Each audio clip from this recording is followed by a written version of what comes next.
தூத்துக்குடி மாவட்டம் ஆழ்வார் திருநகரி அருகே ஆடு மேய்க்கும் தொழிலாளி ஒருவர் வெட்டி கொலை செய்யப்பட்ட நிலையில் உடலை வாங்க மறுத்து உறவினர்கள் திருச்செந்தூர் சாத்தான்குளம் சாலையில் மறியல் போராட்டத்தில் ஈடுபட்டு வருகிறார்கள். இதுகுறித்தான விவரங்களோடு இணைந்திருக்கிறார் செய்தியாளர் முத்துராமன். வணக்கம் முத்துராமன், இந்த கொலை சம்பவமானது எப்பொழுது நடைபெற்றது? கொலை செய்தவர்கள் யார் அப்படின்றது கண்டறியப்பட்டிருக்கிறதா? விசாரணை எந்த அளவில் இருக்கு? அவருடைய உறவினர்கள் முன்வைக்கும் கோரிக்கைகள் என்னவாக இருக்கிறது? விரிவான விவரம். வணக்கம்.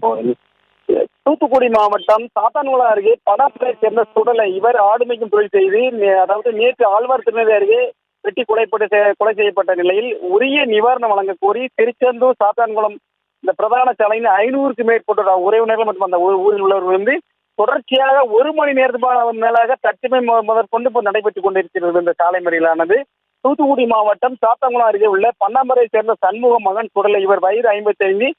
இவர் 200க்கும் மேற்பட்ட செம்பரியாடுகளை வளர்த்து வருகிறார். இவர் இந்நிலையில் மேய்ச்சலுக்காக அருகில் உள்ள கிராமமான செம்பரியாடுகளை மேய்ச்சலுக்காக ஆழ்வார் திருநகரி அருகே உள்ள தேமான்குளம் உள்ள வயல் பகுதி பட்டி வைத்து வளர்த்து வருகிறார். இந்த செம்பரியாடுகளை பராமரிப்பதற்காக மணிகண்டன் என்பவர் வேலைக்கு வைத்திருக்கிறார். இதற்கிடையில் கடந்த 2 தினங்களுக்கு முன்பு ஆடுகள் வளர்க்கும் இடத்தில் வைத்து ஆடுகளை பராமரிக்கும் மணிகண்டனுக்கும் தேமாங்குளம் அருகே உள்ள வெள்ளரிக்காவூரை சேர்ந்த சிலருக்கும் இடையே தகராறு ஏற்பட்டுள்ளது.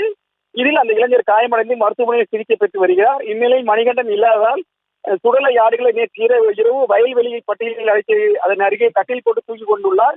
காலையில் நீண்ட நேரமாகியும் சுடலை எழும்பவில்லை. இதனால் அந்த வழியை சென்றவர்கள் கட்டிலில் மூடியிருந்த போரை எடுத்து பார்த்த போது அவர் கொலை செய்யப்பட்டிருக்கிறது தெரிய வர ஆழ்வார் திருநகரி போலீசார் உடலை மீட்டு இந்த குறித்து விசாரணை மேற்கொண்ட நிலையில் இவர்கள் உறவினர்கள் தற்சமயம் இந்த போராட்டத்தில் எங்களுக்கு உரிய நிவாரணம் கிடைக்க வேண்டும், அந்த கொலை செய்தவர்களை வெள்ளரிக்காவூரை சேர்ந்த கொலை செய்தவர்களை கைது செய்ய வேண்டும், இந்த சம்பவத்திற்கு ஆட்சியர் வர வேண்டும், மாவட்ட ஆட்சியர் வர வேண்டும், அரசு வழங்க வேண்டும் மற்றும் தற்சமயம் இந்த தாசில்தார் மட்டும் வந்து உள்ளனர்.